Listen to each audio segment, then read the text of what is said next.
fixtures to ask throughout a campaign with the confidence rising. I told WDF don't switch, good times are coming on even deep diving. Fan cams, reactions, watch alongs to the pride of London thriving. The Eagles of South they flying. Keep your eyes on us, we ain't hiding.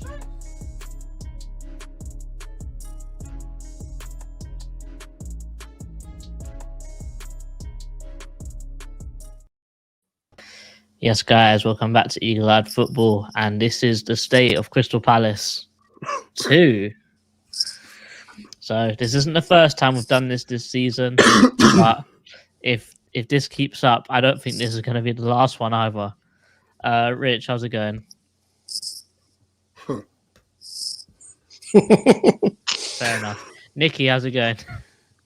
State of Palace 2, Electric Boogaloo. Get this dinosaur out my club. Chairman. Well, I was going to talk about the positives. Okay, I finished that. Yeah, I'm okay. Yeah, pretty depressing, really, isn't it? Yeah, I'm all right. I'm going to try and play a little bit of devil's advocate in this stream, but we'll see how that goes before I lose my head again.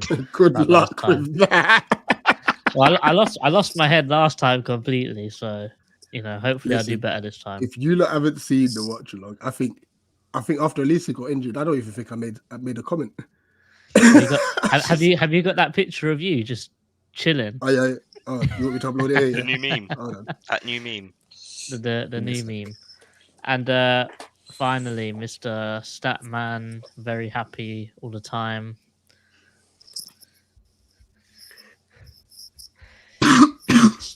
Yeah, good. Mr. Statman Dan, how is it going? Yeah, good. I'm a bit tired. I don't know what's making me tired. I don't know if it's life or Palace. I think it might be Palace. Well, you said here that in the chat before we even started that you got 10 minutes to say what you need to say. So the platform is yours, mate. Cool, that's thrown under the bus. I think before you start, Dad, we're still pre-watershed. Oh yeah, no, don't worry. I looked at the time before I started talking. Don't worry. I think to start, this is the first time probably since maybe one of the end of Pardew season that I've actually genuinely been worried about relegation. Like normally I'm quite level-headed. Like last season, I thought we were nowhere near relegation. Under Roy's seasons, I still felt like we were nowhere near relegation. Even to be honest, even when Big Sam took over Alan Pardew, I was pretty confident we were going to stay up. So I'd like to think I'm the kind of person who would probably back us to stay up. But this season, I'm worried. We might get away with it because, I mean, to be fair, Forest are crap as well. So that could play into it. But also, Everton and Forest might get deductions. I think Luton have got a very good chance of staying up. And credit to them, they've been excellent. They've played very well. I think Rob Edwards is an excellent manager. And I actually put a bet on them to stay up at the beginning of the season. So I backed it at the beginning. The fact that we're needing points deductions of Nottingham Forest and Everton to stay up in our 11th season in the Premier League, like what is going on? And the thing is, right, the problem I think as well is that there's two main problems I think why fans are so frustrated. The first thing is that we've got some really, really good players. Like Sheikh Doucouré is going to be one of the best midfielders in the world. I don't care what anyone says. Well, maybe not one of the best, but he's certainly going to be a very highly rated midfielder if he's not already. Gay, again, the same. Elise, I'll be surprised if he's not one of the best wingers in the world at one point. No, the way you changed your mind on Czech was crazy. Well, no, I thought I was getting a bit ahead of myself, but anyway, but like Eze also, like we've got individually some very good players, excellent potential, brilliant. All they need is a half decent squad around them to come in, not be injured all the time, actually be able to kick a forward pass and not be the worst of the stats in the entirety of Europe. Yeah, I'm looking at you, Jeff Schlupp. And that's all we needed. So that's one of the reasons I think everyone's crap. We're crap. Do you know what I mean? Like, if we're languishing in the middle of the championship, like, we know we're crap. It don't matter. And then I think the second reason why everyone's frustrated is that we could all see this coming as well. That's the worst part. We did a fantastic window under Vieira's first window, 21-22 summer. Fantastic window, brought in some really good players for good money as well. And this is where people annoy me when they say, oh, you need to spend, like, why are people telling us to spend loads of... But you don't. That window proves that. We got Elise for 8 million quid. So how on earth can you even say that? And then not only that, but then we can all see it coming. So the January window, okay, that was fine because we were all right. Then we had the following summer window, which was a shambles. I think we only got Sheck Decore and Chris Richards off the top of my head. Maybe we got Sam Johnson as well. But it wasn't enough, really, to build on what we wanted, because we had players who were going out the door, like who were getting on a bit, perhaps, who were important to us, perhaps weren't so much anymore. And then that's then followed up by another terrible January transfer. I think we only got Ahamada in off the top of my head, and then Lakonga on loan, I believe. Lakonga was all right, and Ahamada's, I think, probably played about 10 games since, maybe. Despite Stuttgart fans saying that he is a very decent player. And then to go on to that, right, at the end of the season, okay, right, he sacked Vieira and brought in Roy. We done very well towards the end of the season. Okay, great, fair enough. At that position, that was the time to actually go through on your plan. Because I could kind of see, like, okay, if you're planning to get rid of Vieira, maybe you don't back him, whatever. And then you follow that up with a speech at the end of the season, right? And a speech at the end of the season saying, you're going to do this, you're going to do that, you're going to bring us to the next level. Yeah, there we go. You're going to bring us to the next level. We're going to bring a pathway for youth. Oh, so, okay, in essence, that's a good plan. I'm not going to say that's not a bad plan, but at the end of the day, you can't say you're going to build a pathway for youth and then bring in Roy Hodgson. This season, right, we rank 16th for the minutes given to players 21 years and under. Now, bearing in mind that it also includes Michael Elise. Michael Elise is included in that bracket. That is terrible. And when you bring in someone who doesn't want to use any squad players for whatever reason, and then also seems to play players when they're injured, when we've already got a thin squad, that's a disaster. And okay, fair enough. Maybe you make the mistake in the summer. You can rectify that. There were so many points since then we could have rectified that. Bournemouth stands out. Okay, it's difficult to maybe get rid of someone after Brentford, but somewhere around December would have made sense again.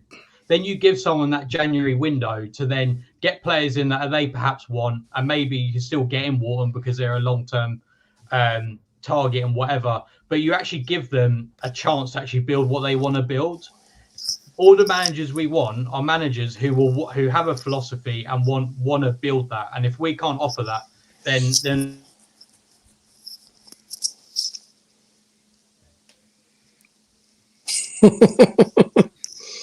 Then what?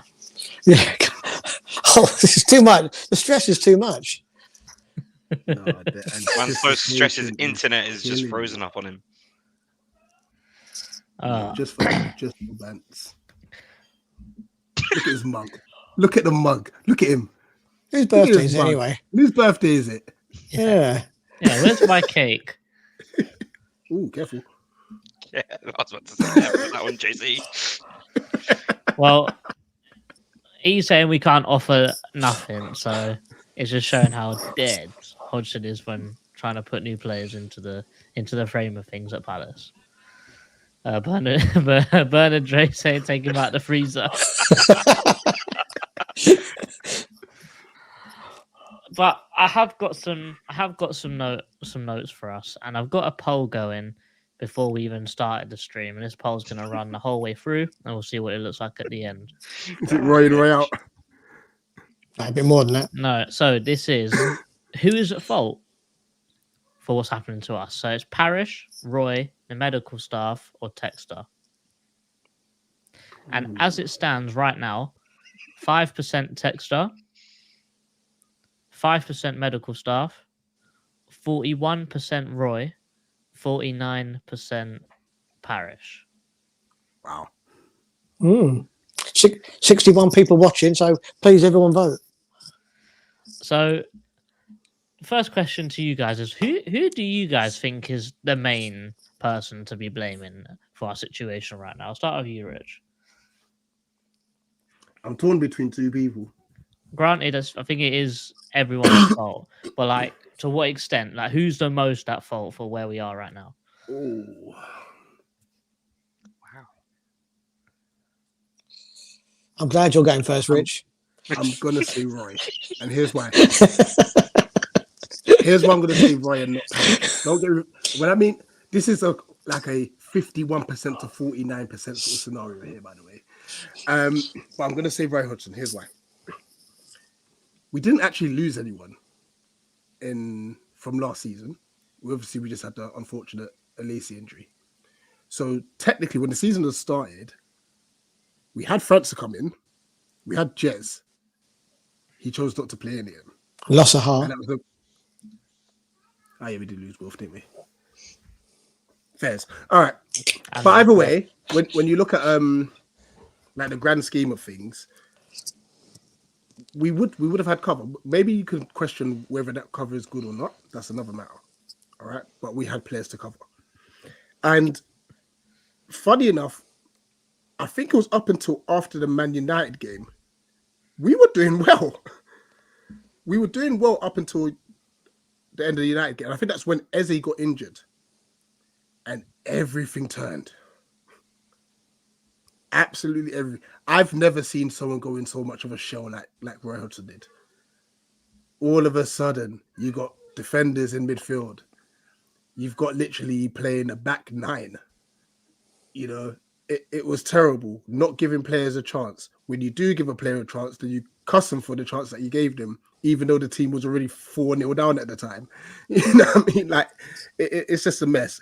Then the overplaying of players, which led to injuries.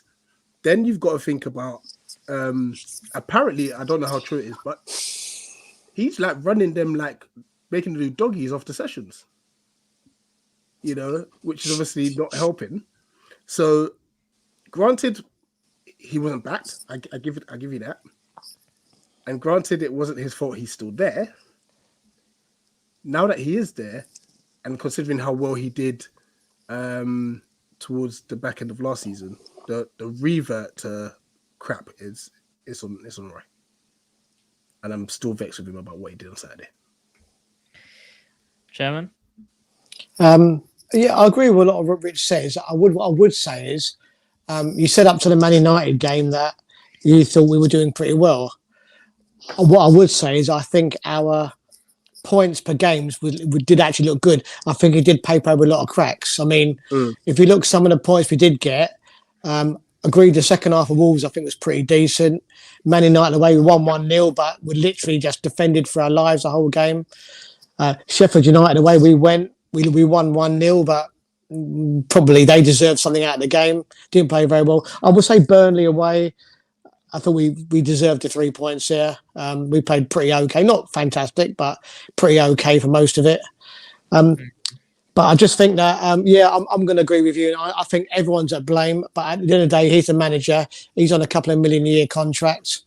The buck has to stop with him, doesn't it? I mean, I still can't get over Elisa. I think it was a ridiculously poor decision to start him on. I mean, if he wanted to come on, if he really thought at half time, 3-0 down, we were still in the game and he could bring someone to affect the game, I think he's deluded, isn't he, completely? If he made 4 subs at half time at Brighton, that shows a statement of intent. They're showing that the players on the field were absolutely awful and he could do something about it. But what is one semi-fit Elise going to do when you're getting pulverised? I just cannot get my head around what his thinking was to bring him on. But for me personally, but I know we're going to talk about it more later, everybody is at fault. I'm going to defend Parish a little bit because we have spent 60 million quid this year. For us, there's a lot of money, obviously, and we have bought 5 players in. But if the manager doesn't want to play these players, I don't know. I mean, you know, you sell Wilf, you bring França in, but literally, there's so many games, and we said it's a great time to bring Francis on. Even the FA Cup second leg, paid him for the first leg, he did okay. The second leg, back on the bench again. Come on at Man City away, played very well, didn't get a look in again. And Newcastle, we were 4-0 down, brought him on, played very well, didn't get a look in again. And same as Brighton, came on, didn't disgrace himself at all. So I think for me, the buck's off to the manager. He has to take responsibility. He got the decisions. He's not like you or us. He's paid a wonderful wage. He's been in a job for 50 years. He knows, he must know what to do by now, surely. And he knows when a game is dead and when it's not dead. And I'm pretty sure the way Roy plays, if he really thinks the way he plays, we're at 3-0 down at half time, we've still got a chance. He's delusional, isn't he? But for me, it's Roy. Nikki?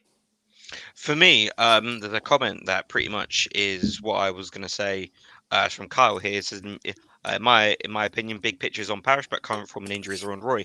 That's exactly how I put it.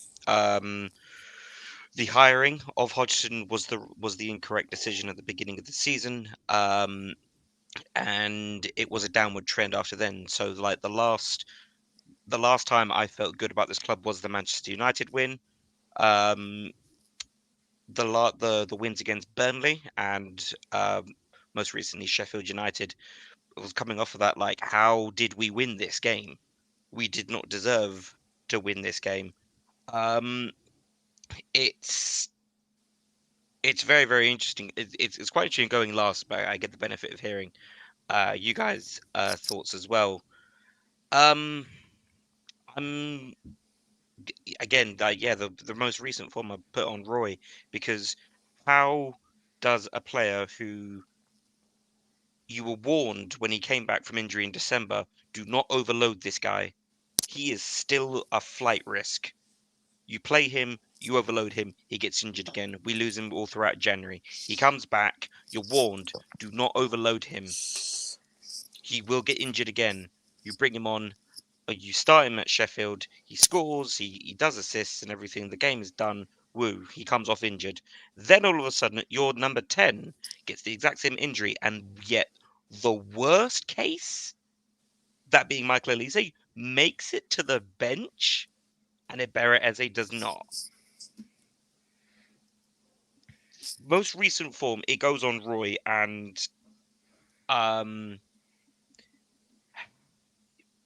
Paris should not have rehired him, but there we go. We are where we are because of these two poor decisions, and it is pretty much, I would say, these point deductions that could happen.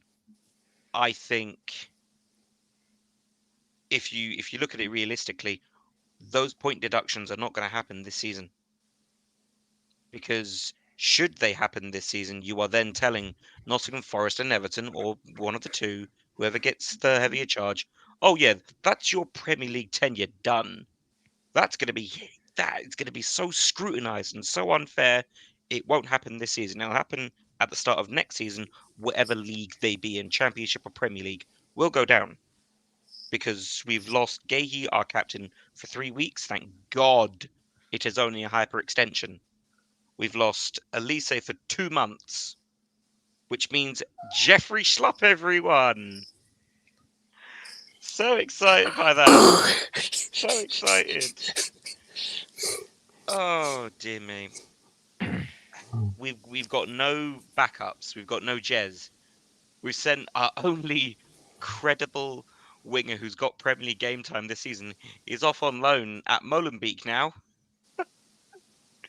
If you don't laugh, what can you do? But He wasn't going to play anyway, so he wasn't going I to don't play, think but it really matters. it was an option. It was an option to be had. I'm telling you this now, yeah. Hodgson would rather play Hughes on the wing than Malcolm, and that's a fact. I think you guys will know it as well. But what I'll do is I'll go through each one. Certain people calling out Texter.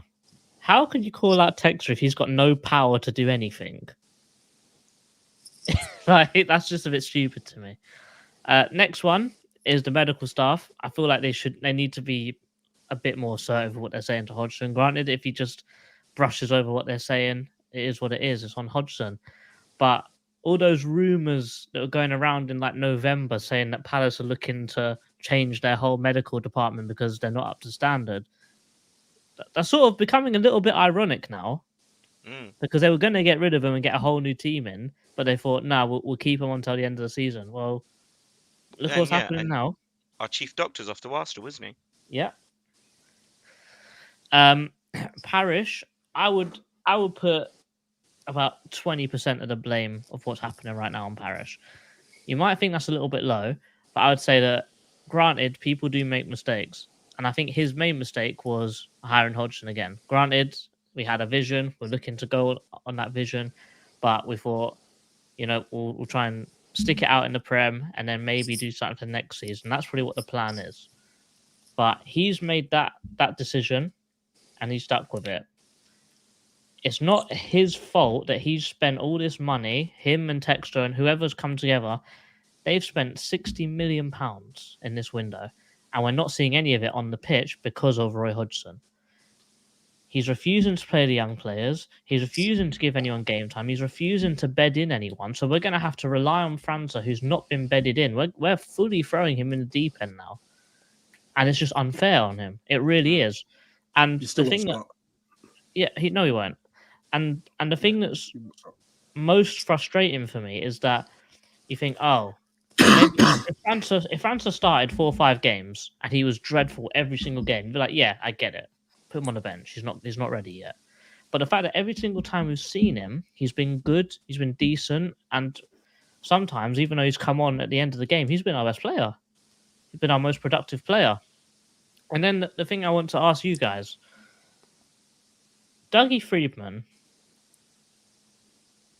how many times has he actually missed when talking about like bigger transfer budget signings? How many times has Dougie actually missed? And then to me, that decides whether França, even though we haven't seen him properly yet, whether Wharton, we haven't seen him properly yet, are going to be a success or a failure. How many times has he flopped? Really? I can think of one big money signing that I would say has flopped for Palace since he's done it. And I say that's Sacco. So you might be able to throw Max Meyer in that, but that's once he was a free. Yeah, he was free. Wasn't he?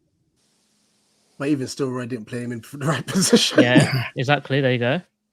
Actually, so what point he just made there, that when Francis has come on, he's very rarely played in the right position, isn't he? But he still looks okay, isn't he? He's not played in his favourite 10 position, which he did at Newcastle, and was probably the best player on the pitch in the last 20 minutes. Yeah, and even against City, he was playing the left wing, and he burned Kyle Walker. No one can do that.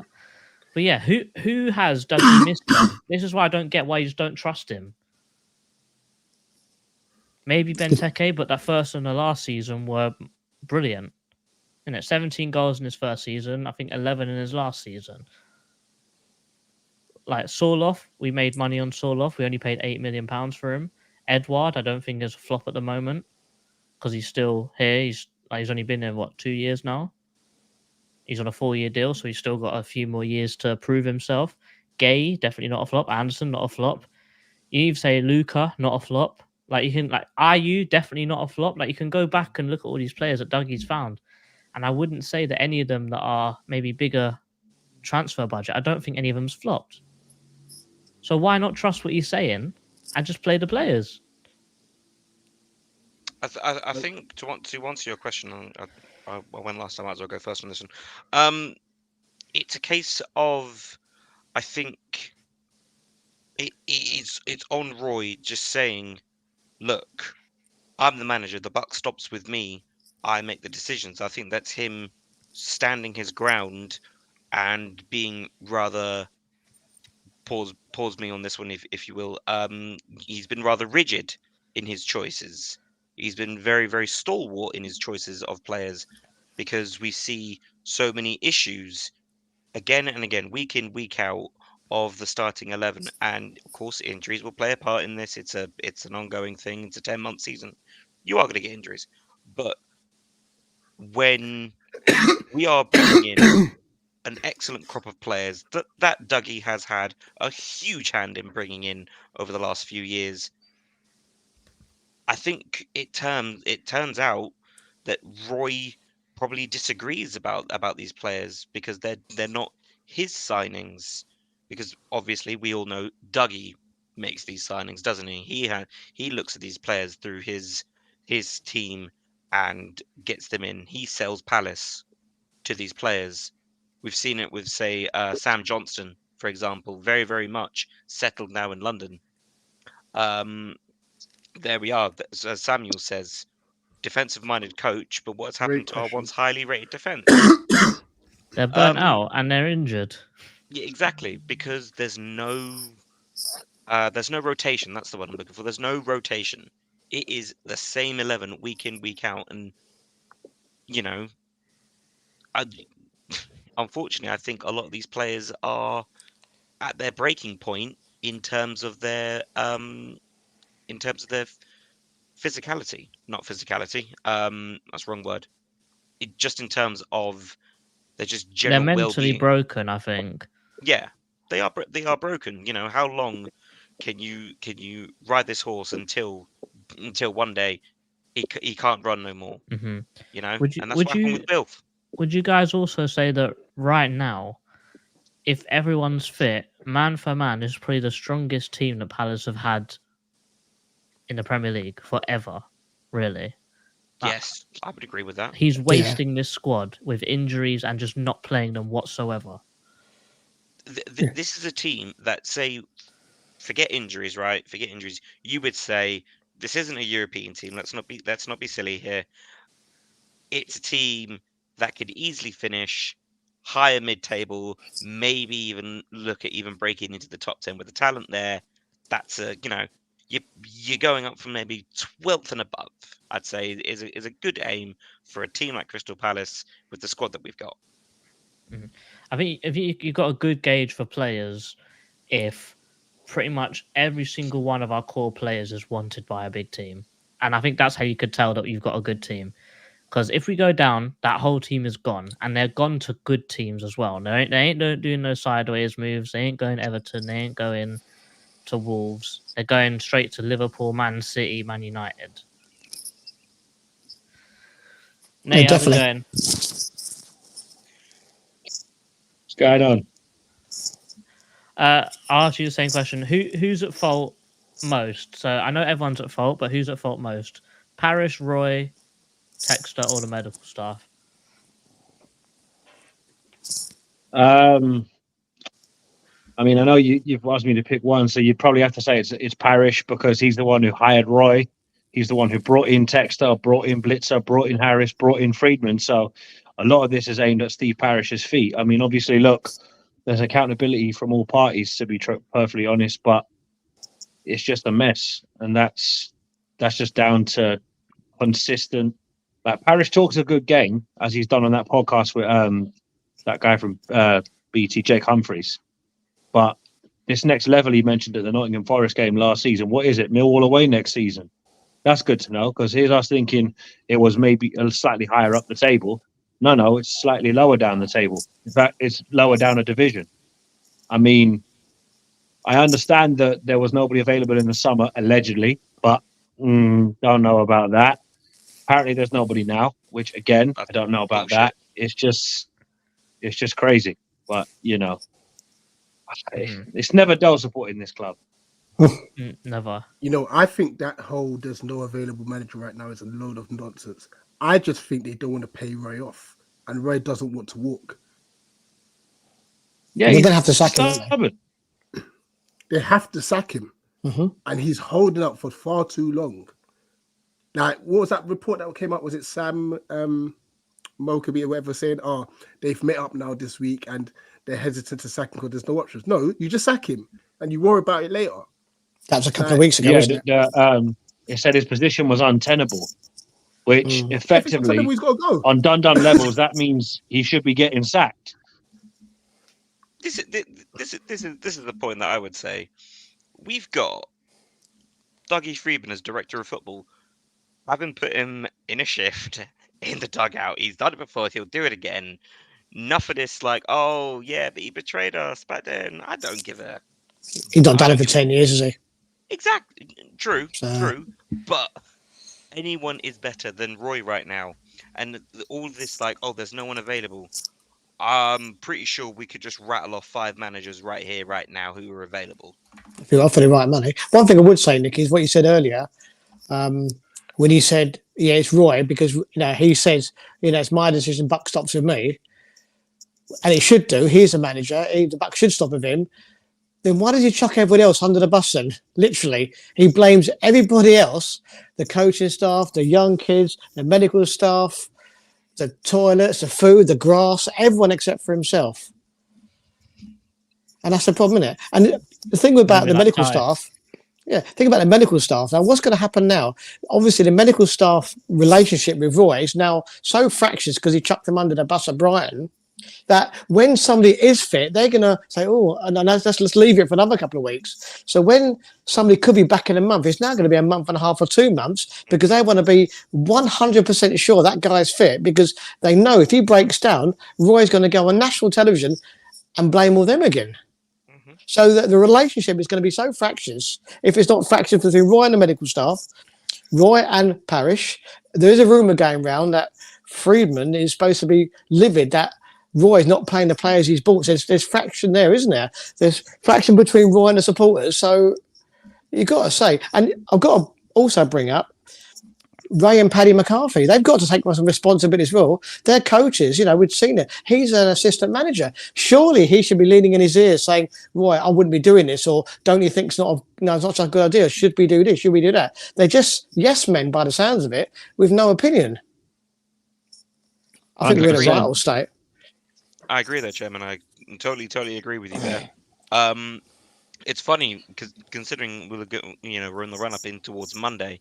It's funny how Monday night's game against Chelsea is the fact that you got the 2 managers most likely to be sacked. Chelsea can't afford to sack Pochettino, and Parish can't, and Parish is scared to sack Hodgson. It's mad. If Chelsea sack Poch, I think they breach FFP. It's wild. Just do a straight swap. Yeah, I'd happily inflict Hodgson on Chelsea, 100%. If Chelsea come to us on Monday, they'll beat us, and then he'd be fine. Pochettino. I mean, he's taken 6 points off in a month, hasn't he? Or 2 month and a half. So, and he'll be absolutely fine after that. We are. Yeah, I'm not bothered about Chelsea, but I'm really bothered about Everton away and Burnley at home coming straight up. They're the games we've got to be looking at taking. Well, I would hope 4 points, but I just cannot see it. It has to be 6. In the situation we're in right now, there have to be wins. Normally you settle for 4. Yeah, we'll never win at Everton, ever. No, I know. But look, if there's ever a time that we need to, it's now, because let's be real, Everton are in the mess they're in because they cheated and they broke FFP. They can appeal it all they want, but realistically, if you're caught breaking the rules, you should be punished. Because let's be fair, we didn't appeal the deduction in 2010 on administration. And we could have, you know what I mean? But we chose we were in the wrong, and it is what it is. But you just look at the state the club's in now, you're just saying to yourself, what is the point? Like, you don't look forward to watching Palace anymore. The joy is gone. Win, lose or draw, you still look forward to watching the lads every weekend. Now you're just like, oh God, I've got to watch these lot for 90 minutes. Oh, mate, I'd rather do anything but watch this. It's just... When you look at I think we've only won, what is it, 3 games? 4 games? 4 in 21, isn't it? I think that's relegation form. Out and out relegation form. We lost to Luton Town, who, look, fair play to them. They got the job done on us, but you're losing to teams that have just been promoted in the Premier League for the first time. And it was not even close. It was night and day which team wanted to win it more. It says a lot, because you're looking at it and thinking, even under Patrick Vieira, the fan base was never this toxic. It was getting there to a degree. And there were mumblings of wanting him sacked and all that. But Vieira lost 1-0 at Brighton, was sacked the next day. Hodgson lost 4-1 at Brighton. He's still in the job. The math ain't mathing. Yeah, I don't think it's the fact that we lost at Brighton who got the sack. I think it was that was a straw that broke the camel's back. But I'll get what you're saying. No, I know that. But what I'm saying is that you look at the 2 scenarios, they're nearly identical. Very, like, obviously that win on Tuesday that we were all there for, it didn't really fool anyone because we all knew we were poor. Just they were worse than us. So I was thinking that win didn't fool anyone. But you now look at that performance against Brighton, you're thinking 3-0 down inside the first 45 minutes. What is the point? The Brighton performance was basically from 70 minutes on from Sheffield United, where we were appalling. The whole rest of the game, the 12 minutes of injury time, and the whole of Brighton game. Absolutely, it was the same. It was rubbish. Mm-hmm. I think that leads perfectly on to the next one, because I have seen a lot of people on social media saying this is why we should have never got rid of Vieira. Now, I think it's a good talking point, because I think that Vieira does a lot of things better than Hodgson, and I think Hodgson does a few things better than Vieira done. So how do you guys think that things would have panned out with Vieira? I feel like with Vieira, França would have been playing by now. He would have bedded in França exactly the same way as he did with Elise. Not sacked him on the bench, left him there to dry, and just hope for the best, play everyone else but him. But how he treated Elise is how Hodgson should have treated França. Play him 10 minutes, play him 15 minutes, keep increasing it by 5 minutes every game, or maybe just have a few games for the last 20. And that just didn't happen. And then with Elise, it was second half. Then he got subbed on at half time in the Leicester game, got a goal, and then ever since then he's been playing the full 90. And I think Vieira's man management when bringing players in is much, much better than Hodgson. However, with Hodgson, with Vieira, he fully made me believe that Eze was finished. So they've both got pros and cons. Yeah. But both of them are not perfect. Who's that to, JC? Both of them, really. Well, what I would say is that when we bought Elise, that wasn't that Vieira's first season? I think it was, wasn't it? Right. So we had Gallagher, we had Eze, we had Zaha, and we was actually doing very well. So he didn't have to rush him in, did he? But what I would say about Vieira's second season, we didn't have Gallagher, but we still had Elise, and we still had Eze, and we still had Zaha, and we went to what, 4 of them 5 away games, and we never even had a shot on goal with them front three. So, we was only losing 1-0, but we were still losing every week, and it wasn't good to watch. It wasn't the turgid football it is at the moment, but it still wasn't good. I think Vieira, it was the right decision personally. I'm going to agree with the chairman there. I think sacking Vieira at the time that we did was the correct decision. Roy coming in as the caretaker from that point up until the end of the season was the correct decision. And then just obviously, this season has been this season. I think the reason why Parish is probably not finding someone who's willing to take the job on is because he's only said, no, you've only got this job from now till May, because if you believe, if you believe all the rumors and all the, and all the hearsay and everything, Parish apparently wants Southgate in on the job. For me, I'm sort of like turning away from that now nowadays, because Southgate's got the Euros to focus on, but that's way down the line. It's a case of I've got no clue of what's going to happen, because Steve Parish, who has said in interviews, it is quoted that he wants to be fully transparent with the Crystal Palace fan base. Where is that transparency now, Beaky? Where he's so quick. He's so quick to praise the team. You see it on his Instagram. Great fight today, guys. 3 points. Yeah. Woo. Great. Does it the same on Twitter. But as soon as we lose, man goes silent. We've had... Where is the at least a statement being like, look, we know things are terrible right now. There is a vision here. Let's just try and knuckle down and just get on with it. But there's nothing from there. You got Roy blaming everyone left, right, and centre except himself. You've got no one willing to go up to Roy like the players did last season.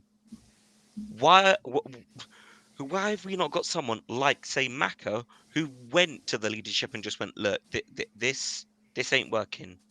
Half the team's injured. Half the team are broken. The other half don't want to play for this guy.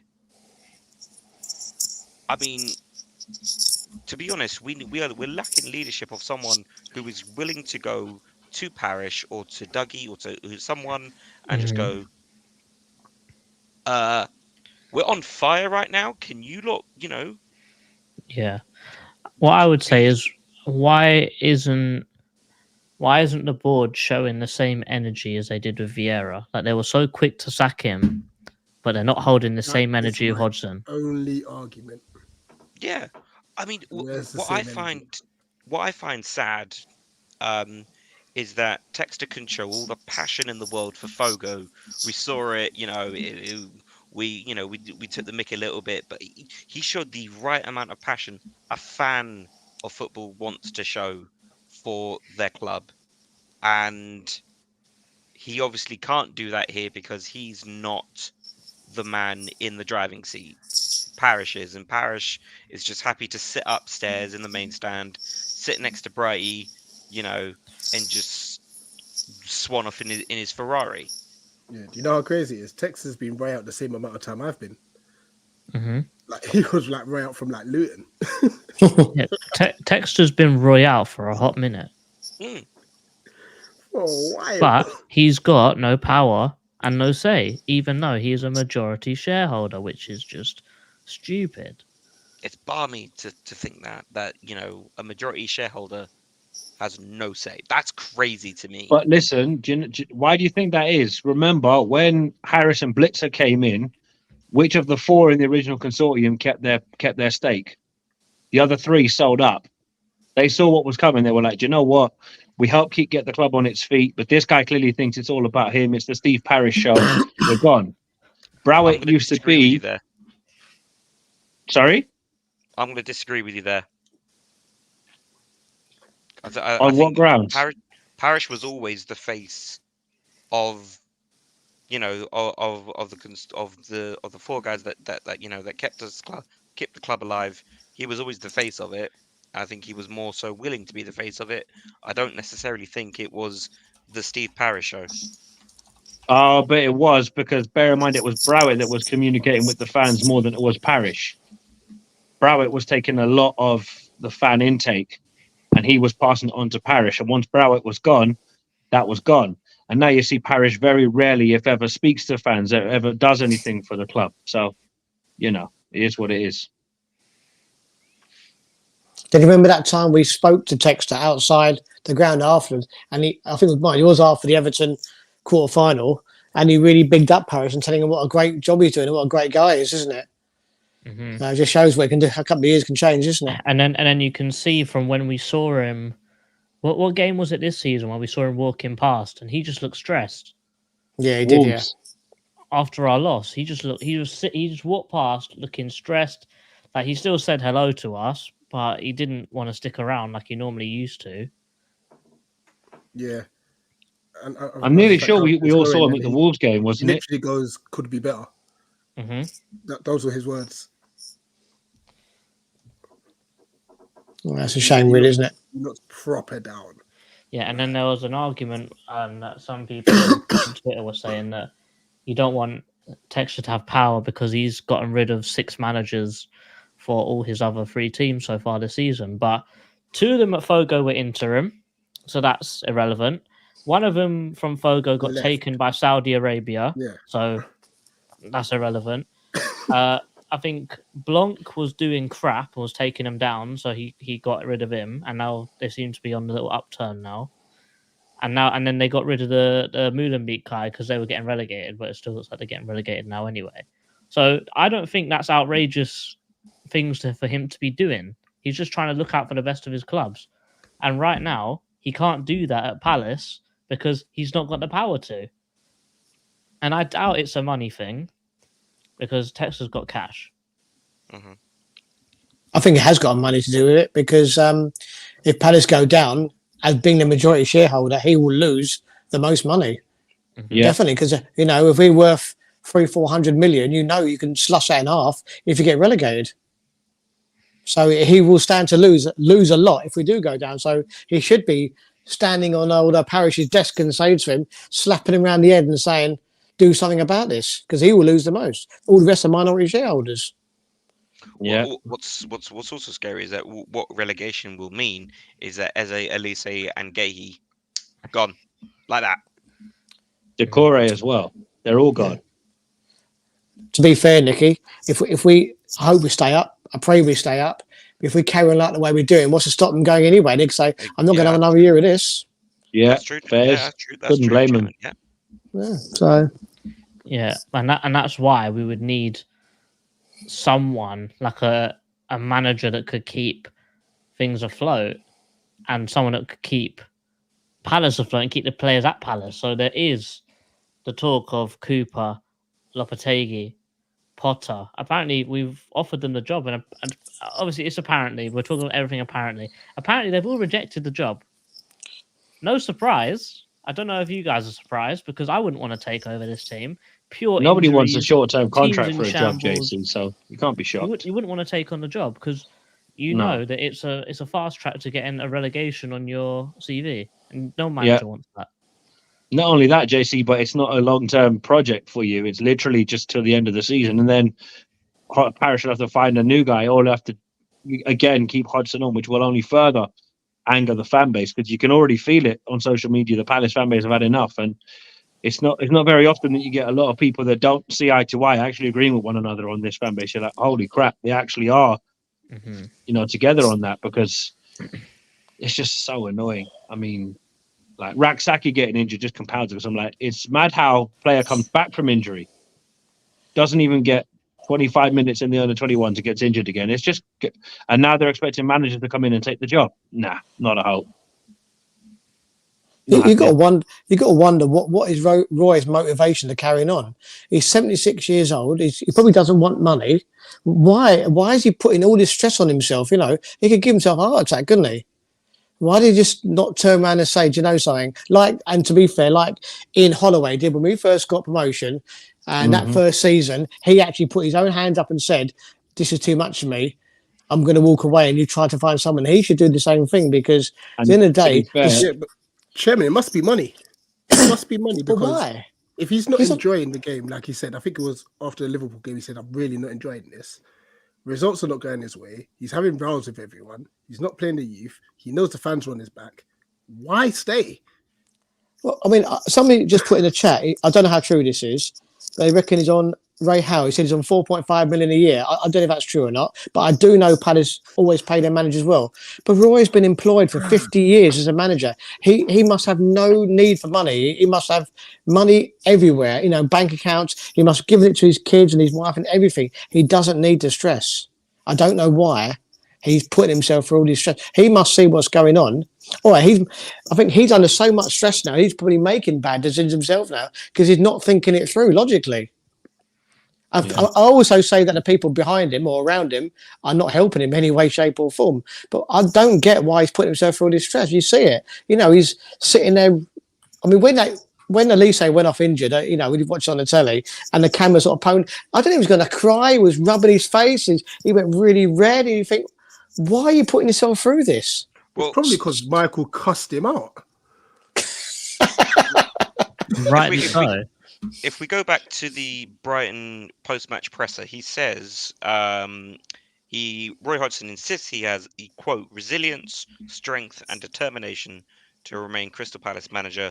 And then he said he found the fans calling for him to be sacked at the game hurtful, but he's adamant, quote, not going to be cowed. At what point does a manager just go, rah, I'm hurting my legacy here. This man has kept us up season after season after season, and we loved him for it. We were all chanting after the last game of the season, thank you, Roy, because everyone knew that is the most perfect moment any manager could want for a club at our level. Obviously, winning a trophy, but that is the most perfect moment for Hodgson to just go, do you know what? I can leave this club knowing I saved them again. Yeah, he could just put up his feet. Absolutely. But he comes in, and from moment one, he has not looked comfortable. Has not looked comfortable in the dugout. He stands there with his hands in his pockets while Ray jumps about as he usually does, shouting, barking instructions. Roy just stands there. I don't think he has got this resilience, strength, and determination that he said he's got. I think this man, he's there like, I'm here to the end of the season. I've got to find a way to save this club again. Like, why? Yeah, Yeah, but good that falls point. back on the ownership because they should have done everything they can to bring in a new manager in the summer. It's not like they didn't have ample opportunity to do so. I mean, nobody would have complained if Considering they Hodgson were had looking walked at after the sacking Forest Vieira game. from February before that as well. Yeah. But what I'm saying is that from the Forest game onwards, people were saying to themselves, right, Roy's done a blinding job, kept us up. We played some decent football. We've actually got a more positive memory of Roy from his first spell in charge, where it ended fairly, flat, considering that the football wasn't great and, we weren't playing the kind of football we wanted to see. And then he's brought back at the start of this season, and you're thinking, okay, maybe one more season of Hodgson, it's probably somewhat palatable, provided that, we get enough results, but results have been few and far between. I mean, what was it? Wolves, Sheffield United, Burnley. There's only been a few wins this season, and that's shocking.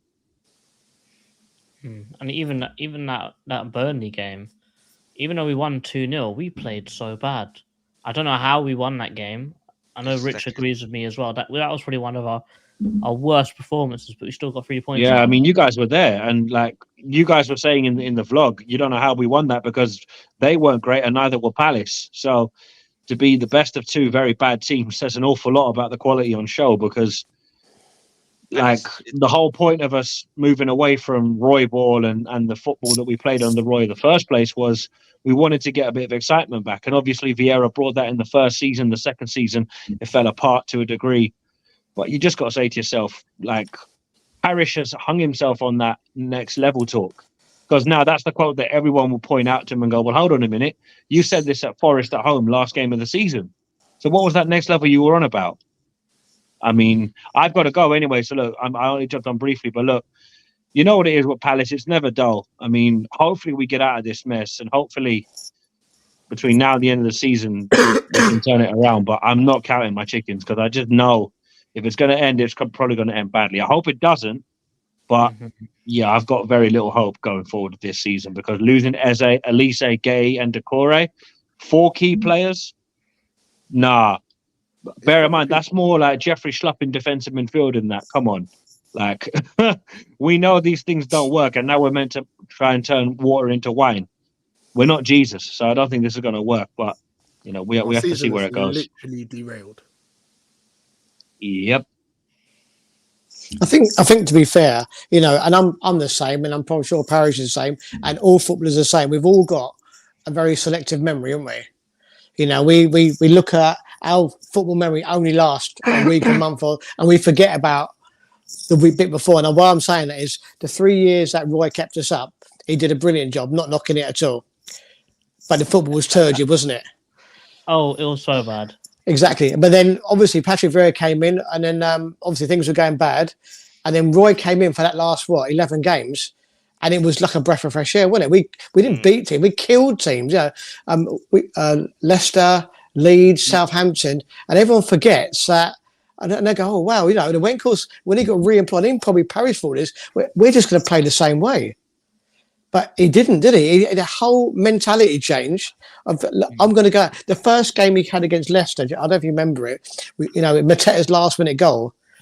But was that the game? We had about 30 shots in the first half. We're thinking, where's this come from? And we carried that mentality. I think we won 8 out of 11, and the 3 games we lost, we could have easily have won. And 5-1 at Leeds, and 2-0 at Southampton and places like that.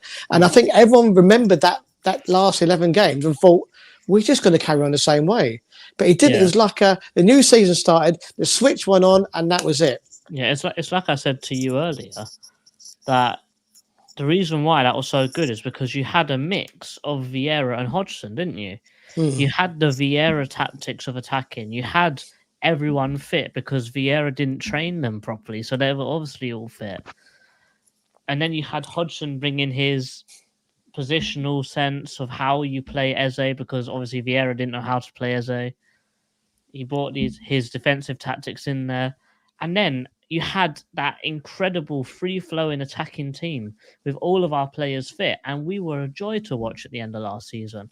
But now that Hodgson's had like full control again, now that he can do what he wants, he's gone back to what he knows, and he wasn't gonna carry on with it. Like Nicky said, it was a perfect time to get rid or to retire properly because he's retired, he's come out of retirement.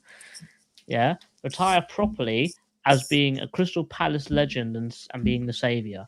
But now he's going to be known as the guy that's that's either taken Palace down or nearly taken them down.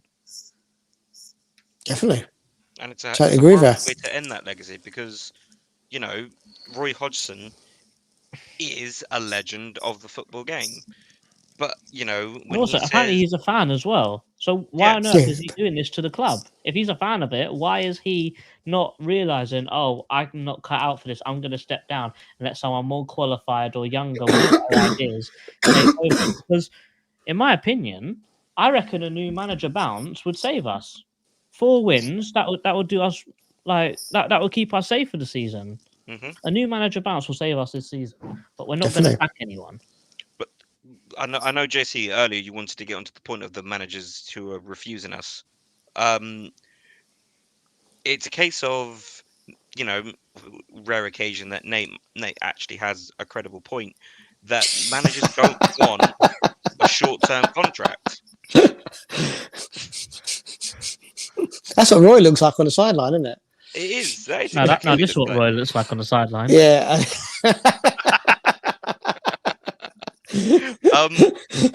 But these managers don't want a short-term contract. They want, you know, No, I don't they blame him. want X Well, amount. if I'm they want honest, this, I would- that, this. I would offer Potter whatever he wants to sign a 4-year Yeah. contract right now. Absolutely. Yeah, I give him whatever he wants. So like, And I'm going to why not pause give? myself because I'm Add not a going to go that relegation far. bonus on that too. Huh? Why not Add a add hefty relegation? relegation bonus to that too. Keep us Oh. safe. No, add a relegation release clause. If we get relegated, you can go. Yeah, fair point. I just want to say in the chat, I think Spiritual is trolling us. He reckons we should have Paddy as our next manager. Anyway, Well, he's been our manager twice, yeah, for 2 And they've been years. rubbish We both got times. Yeah. battered both times. Yeah, for real. And Oh, and to shit. Mitch's point about like new manager parts, listen, it's not guaranteed, yes. But at the same time, I think certain clubs did it too late. Leicester Leicester? did it last That's season. where we're running into that category now. If we don't get rid of him in the next, Well, we got rid of Vieira start of March. So, you know, if we Yeah. don't get rid of Roy soon, yeah, we're going to run out of games. we are going to run out of games, and we'll be running into, you know, the teams that are racing towards, you know, European qualification and running for the title. And Yeah. you think we've got a chance against those when Arsenal ran through us 5-0? Yeah. Like, come on. If you look at this realistically and look at all our injuries, which I think is unlucky, but I think it is a text unlucky and a touch, I think, overdoing the training. And say the worst case scenario is at least say 2 months. That means that the next time we'll have our first choice team on the field is probably early April, which probably gives us 1 month and a couple of weeks, probably 6 games to save ourselves. That's too late. And Too the last survive. games of the season, they're not easy. Oh, our last 7 are terrible. I know that Villa's our last game of the season. We got City, Liverpool, Man United, Wolves, not in particular order, by the way. Fulham, Villa. I think Forest away is at the end as well, isn't it? That's Oh, that's 30. night. No, take it back. That's 6 February, isn't it? March, I mean. Yeah, the 30th So of March is I've got- Forest. I've I know got that we can't go to that game. got Nicky, full go for the fixtures from April onwards. So April. April onwards is Bournemouth away, Yep. City at home, Liverpool away, West Ham at home, Fulham away, United at home, Wolves away, Villa at home. They're the games that we have to get points to save us. And yet, we're the worst performing team in London derbies. Yeah. Oh my! So what? We're gonna have to turn over. We're gonna have to turn over We, City at we Selhurst. actually We're have turning to win over on one Liverpool day. at Anfield. We'll absolutely run right through Man United at Selhurst. Yeah, man. Let's go. We can do this. For God. We actually have to win on Monday. Oh, Well, wow. we won't win on Monday. We'll lose. Let's be real about this. We'll lose on Monday. I think we'll lose at Everton, and hopefully We can we'll beat get 3 Burnley at points home. against Burnley at home, and that's the thing. But what you got to They say picked is, up, though. They've got Lyle Foster's fit again, man. yeah, it doesn't matter. I mean, it's the whole team is poor quality. I mean, they play with a lot of heart at home, but Yeah, but against us, like it was the fact that they couldn't put the ball in the back of the net. exactly, yeah, no, exactly. I wouldn't say the keeper's Burnley overworked also though. could shoot, yeah. That game's over before halftime. Yeah. But there's a lot of games, and we could say a lot of games like that as well, couldn't we? If we could put the ball in the back of the net, we would actually be a lot more comfortable than we actually are. But we don't. You know, every team, and we are the same with most teams, you have that little 20-minute spell in the game where you are the team on top. The difference is when we're on top, we very rarely take advantage of it and like put a game to bed. Sheffield United is a great example. We're also normally behind. Yeah, exactly. Brentford's another example. We should be hanging on at the end. Yeah. As someone said in the chat, well, someone's meant to be defensively minded. We've gone 5 at the back 3 times so far this season, and we've conceded within the first 10 minutes. How does that make sense? I think, isn't it Brentford, Arsenal, Sheffield United? We've conceded in the first 5 minutes, haven't we? That's what I'm saying. Yeah. I think it is, and 2 isn't of it? those games, we've gone 5 at the back. Like I feel like we need to make sure we win kickoff just to be able to last a minute. There were certain. We did at Brighton. What team was it? Was it Sheffield? They had kickoff and they scored. We didn't even touch the ball. No, 22 seconds, wasn't it? Mm-hmm. Didn't even touch the ball. And also, this season just gets worse and worse the further you look back. Like the Villa game, we were 1-0 up until the 87th minute, and we still lost 3-1. Yeah. Oh yeah, that's right. Yeah. But to be fair though, we scored against the run of play, and we pretty much hung on for the whole game, wasn't it? Trust me. We don't get it in opponents after offer. That's the problem. I have seen We have to cheer that at SLS on Monday, you know. Something's just happened on Twitter, and I'm going to put it in the chat in the thing for you now. It's a corner flag. Palace to replace corner flags ahead of the Chelsea game. Well, that's my turn not scoring then. I apologise. You have to laugh. You're going to cry. Exactly. Yes, you do. Yes, you do. But it is dreadful. So what we are going to do is we're going to put the link in the chat. Oh, can I say there are 95 of you watching? Please smash the like button. It really helps us out. 100%. Like, And Oh, well done. please. Thank you for even being here. Trust me. I We think are everyone's just, treating this as therapy session. we're just complaining, man. So Say, JC, how's the vote getting on then? currently the vote stands at Texter with 5%, medical staff with 7%, Hodgson with 39%, and Parish with a majority 50%. Wow. And how many people voted? 89 people have voted. So guys, if you haven't voted already, please 45 have voted for Parison, roughly. please vote in the chat. 51 for Parish now. Oh. So Parish has gone up. So Parish is 100%. and we've gone up to 101 viewers. So guys, thank you very much. Like that, please. First in is and what are we saying, guys? Who goes first? Whoever's more angry or upset. I looks like Patrick then. Well, you can't see my face. That's the thing. You don't know one. You don't know my face. You don't know my emotions right now. So, how about this shit show?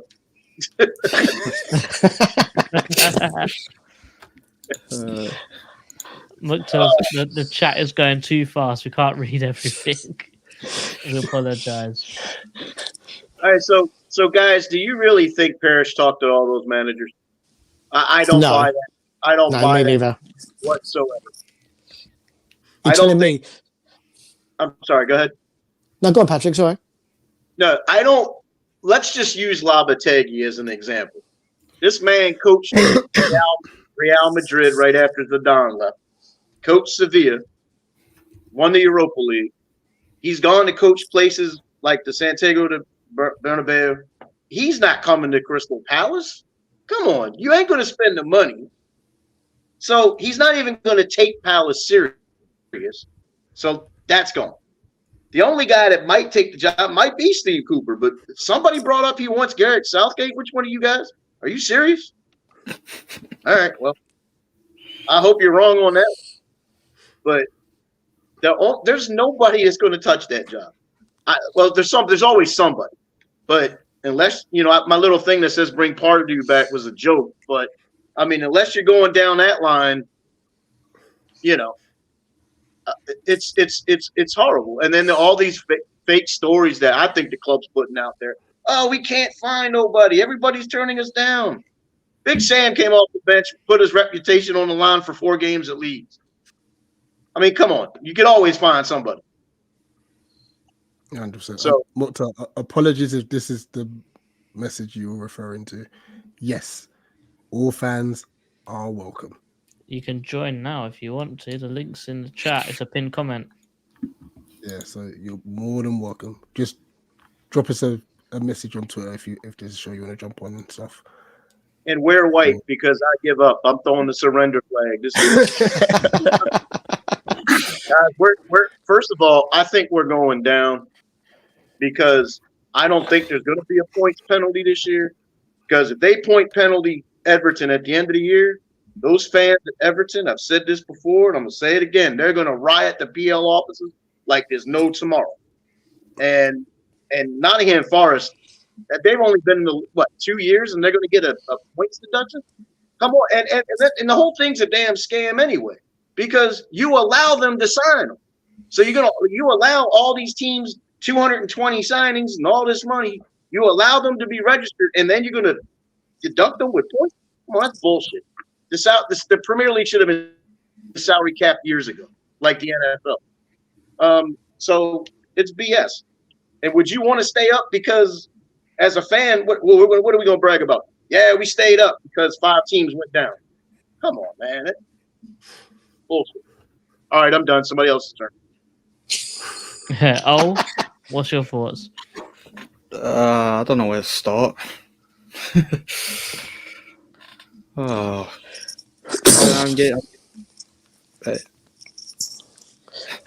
getting sick of the club. Like, it's making me not want to make memes. It's making me hate football. That's something that I thought never would happen.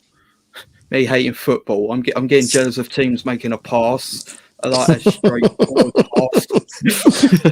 Let it all out. Come on. I'm getting sick of teams making a straightforward pass. Something that I don't think we've been able to do since the last time we played football, which was whenever. I could think of like a manager in every part of the country that's better than Roy. I'll take the San Marino manager right now. Just saying. I'll take the San Marino manager. Shoot me. Should have brought back Neil Warnock, man. I made that joke last week. He's at Aberdeen, unfortunately. I think that should be fortunately, not unfortunately. Because I don't know how that would work. But the players that are injured, we need to just trust in the young players now. And I feel like they're going to be thrown in. Cody, do you think Hodgson's going to do it, or do you think he's just going to be stubborn and play Hughes and Schlupp again? We're going to play Hughes and Schlupp again. Until we get him out of there, it's just going to be the Hughes and Schlupp show, which is, God, that sounds terrible even to say that sentence. But, yeah, I mean, man, I feel so bad for these young guys sitting on that bench over there. I mean, you got França, Oza, Ahmada, and the rest of the guys. You know, it's with the results we put up and the way we play so far back in the bench with 5 players in the bench. Man, that Brighton game, how in the world do we have 5 guys back plus two CDMs in front and we allow that many goals? It just blows my mind. So if you know that's not working, why not put the young guys in and switch up the formation? Let them attack. We all know França can run that ball down the wing. So why are we not doing it? with Elise out and Eze still hurt, I mean, there's no better opportunity to do it now. But like I said, he's stuck in his old Nathaniel ways. Klein will play at wing forward before no. Yeah, it's the honest truth. I mean, yeah, I agree, but it's just I just don't get why can't he just change his mind on letting these young guys play? With where we're at right now, with the injuries we have right now, it doesn't make any sense. It doesn't. There's no other way to move forward from this point. We can't go down anymore. We're already below the mud. So, I mean, it's like the only way to dig yourself out the mud is go up. And the only way to go up is start attacking and try to get some goals. But the problem is Roy's just not – he's just stuck in his defensive ways, and it's just how it's going to be. And unfortunately, because of that, man, I love this club, man, and I'd really, really hate to see us get relegated. But that's the direction we're looking at right now. Join the white. Hey, wear the white, man. Wear the white. Hey, Patrick, I've got white and black on for the throwing the flag in and for our funeral, so okay. We're covered. I was wearing white earlier today. You know, the sad thing is there is talent. If you look at this roster as a whole, it could battle for the top 10 finish if it's coached run properly. You know, it's just mind-boggling, and I'm sorry to take up somebody else's time, but I mean, I even put the lady on hold that I'm working with right now. I mean, it's just mind-boggling. Hey, Pat talk is more important. How the hell can you just not be so blind? So I guess the best question is, what do you guys think the fans are going to do on Monday? It's going to be very, very toxic. I can tell you this much. It was said very much on Back of the Nest last night that the atmosphere at Selhurst on Monday, no matter what the lineup, no matter what the result,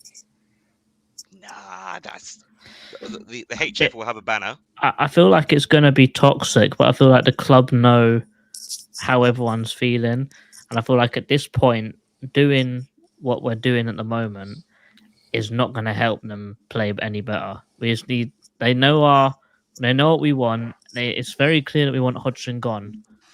You just got to back the team now. Just back the players and individually. That's really the best way forwards. I think that I think it'll be a bit of a malaise actually on Monday night up until they score.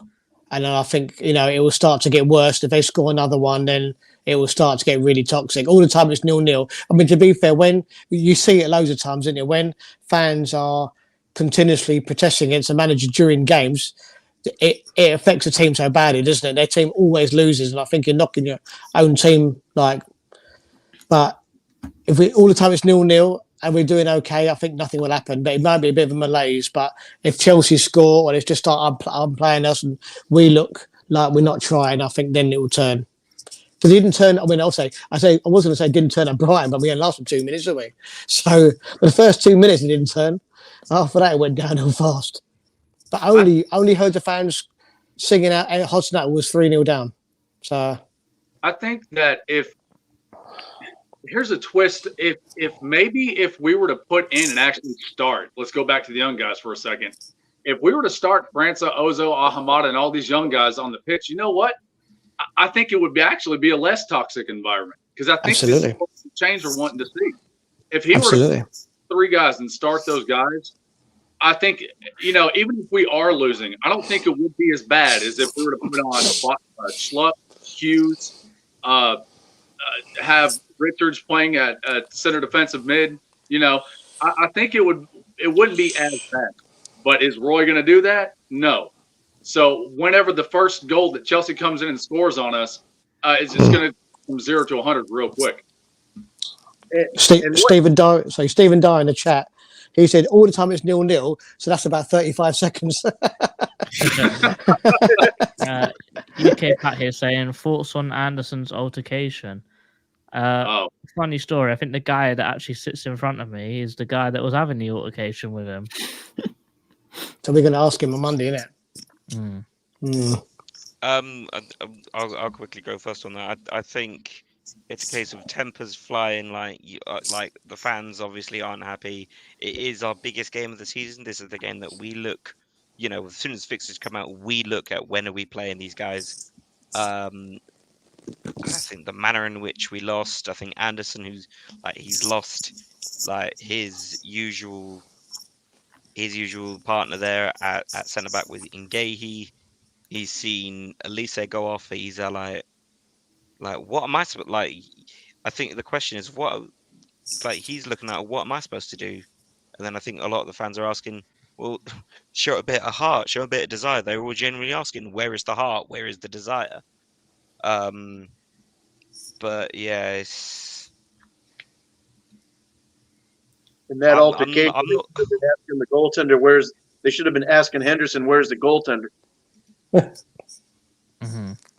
Cole Peters said in the chat, the lineup would energise a crowd from the time it was posted. I think he's absolutely bang on there because at 2:00 on Monday, when we saw Saturday, we saw the team, Yeah, it everyone just was just deflated like, everybody, didn't it?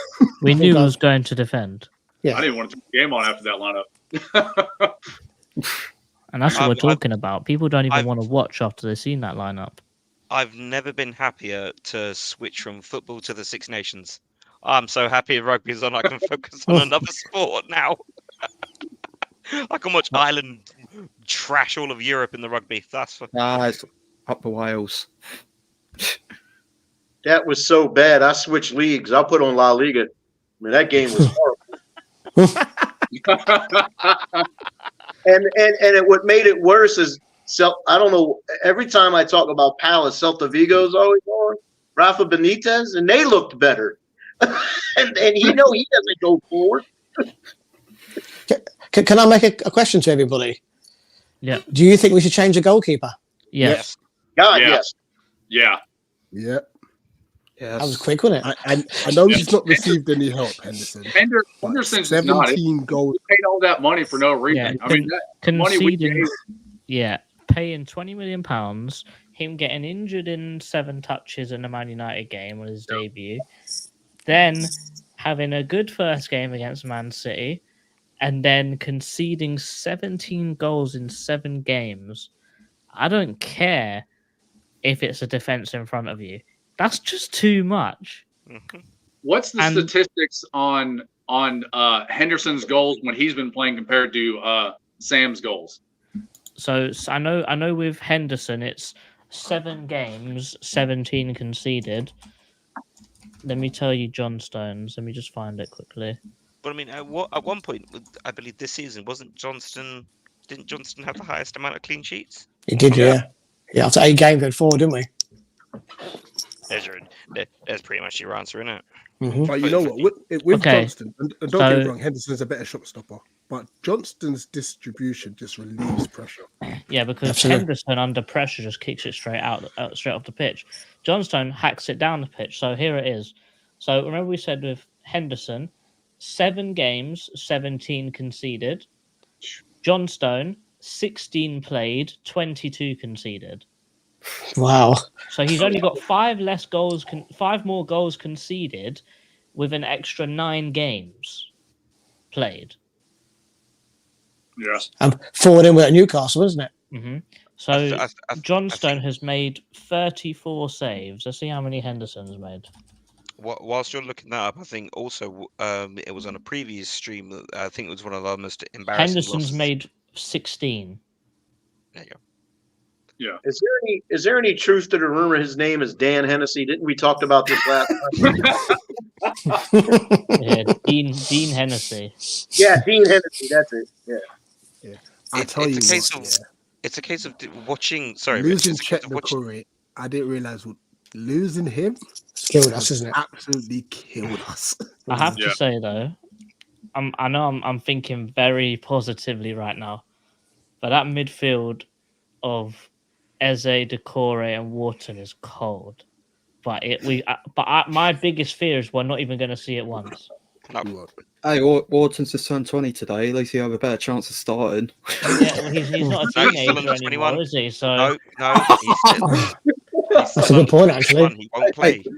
0.1% better chance. all Wharton needs to do now is get dreads. Because fans have tried it and it didn't work. Gosh. And França tried it, but he still got aired because he's still a teenager. So all Wharton needs to do now, he's 20, just get some dreads, and he's cool. And on the Wharton thing, how disgraceful was it for Red to literally chuck him under the bus with a backhanded, tried to give a backhanded compliment. Oh, he played very well, but that was after he conceded that. What?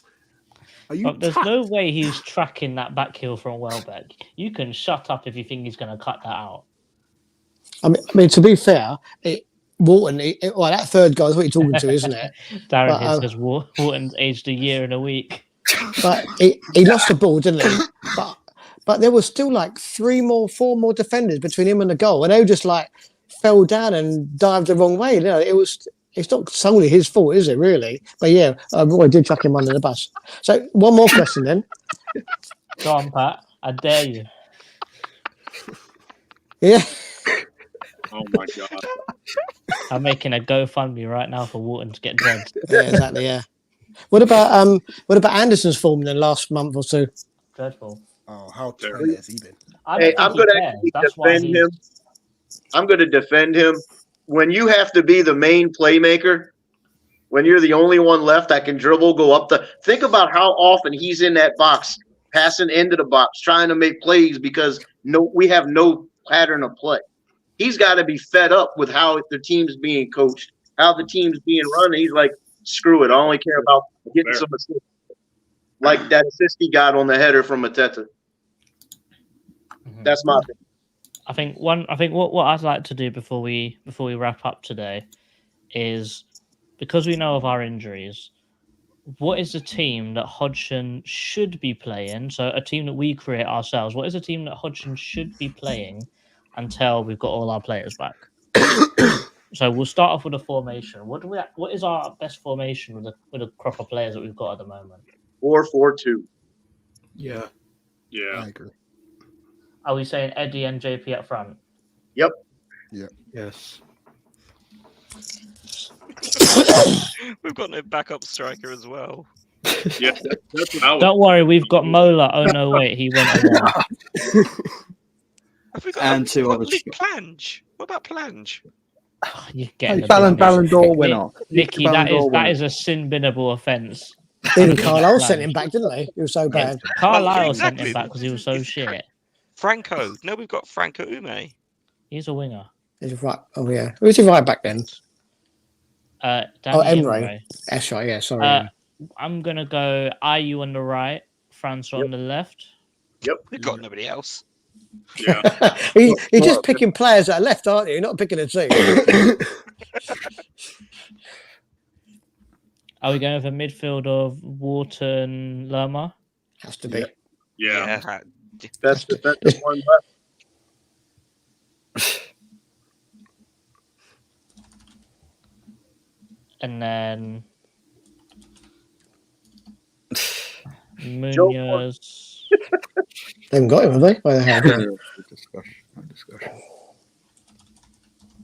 It has to be. Oh god. Anderson, Tompkins. Richards. They're so slow, isn't it? Right a wall. Now, Darren, I was going to say if we weren't going to go 4-4-2, this is how we should set up. If it wasn't 4-4-2, I think it should be 4-4-2. It's not. But this works as well. This works, right? This I like. Yeah. But Roy is so stalwart and so rigid in his ways. He will not listen to anyone. I think it'll be 4-4-2. I just think you'll see Sharp in for Franco. Yeah. You know, I'm not even that front four. I'm not even mad at it. That's a good front three.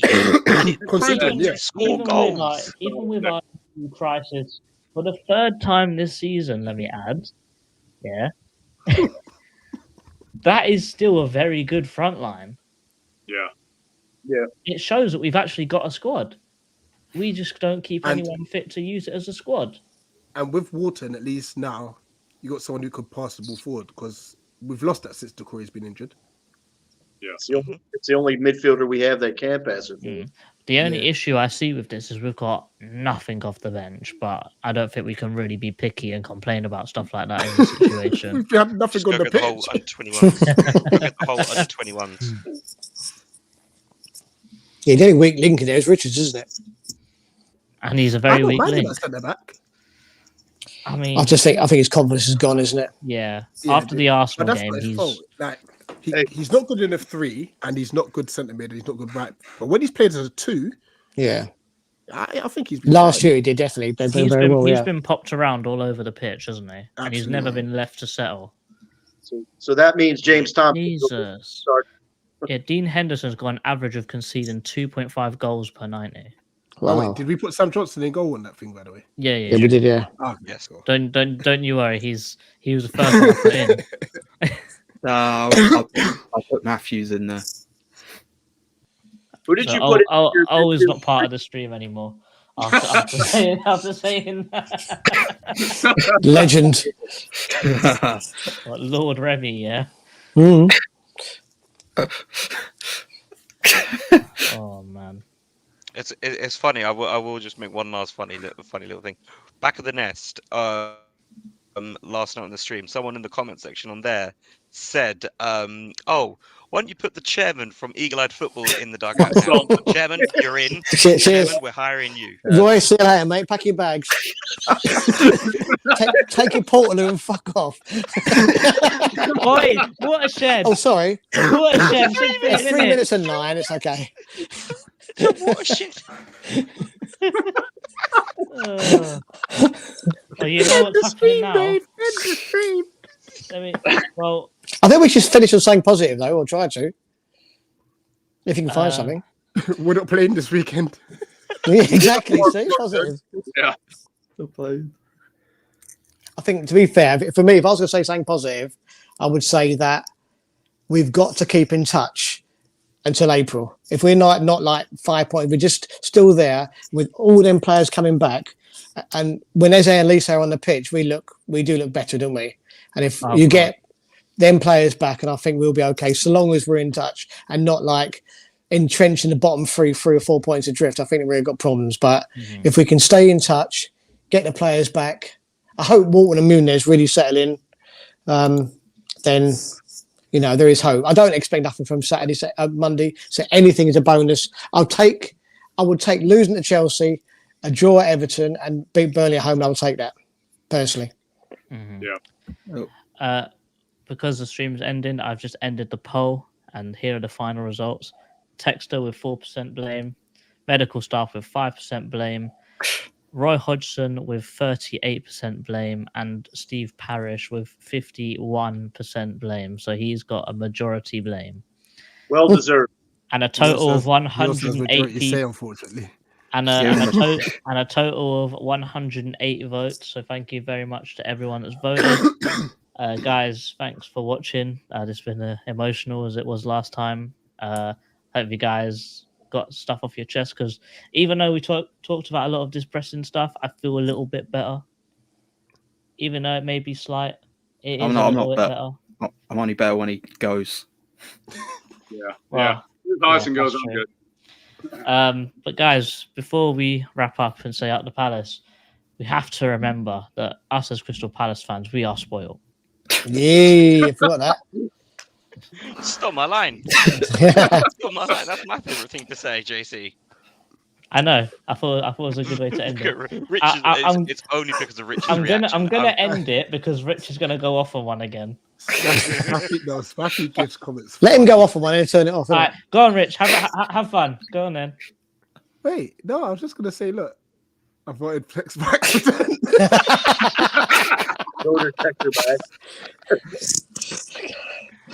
Guys, thank you very much for watching this Eagle Eye Football. We'll see you on the Tactical tomorrow for the Chelsea game. Even though me and Dan don't want to do it, but we're gonna have to do it anyway.